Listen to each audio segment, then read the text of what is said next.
আজকে দুপুরে মেনু হচ্ছে টমেটো দিয়ে টকের ডাল, মুসুরির ডাল, সর্ষে শুকনো লঙ্কা ফোড়ন দিয়ে। তারপরে তোমার এই যে শাক ভাজা হচ্ছে, মূলো শাক বড়ি দিয়ে। এখনো বেগুন কাটা হয়নি, বেগুন ভাজা আর কি করলা ভাজা হবে। আর হচ্ছে কাতলা মাছ, আলু দিয়ে ঝোল হবে কাতলা মাছের। কাতলা মাছটা বার করা আছে, কাতলা মাছের ঝোল হবে আলু দিয়ে, আর টমেটো দিয়ে টকের ডাল, আর মূলো শাক, আর একটা দেখি করলা কি বেগুন কাটি ভাজা করব,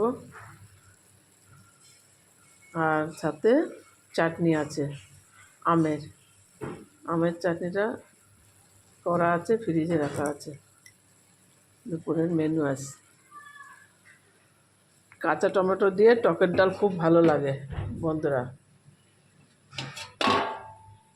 আজকে হচ্ছে দুপুরের মেনু এই। চলো রাখছি বন্ধুরা, টাটা বাই বাই।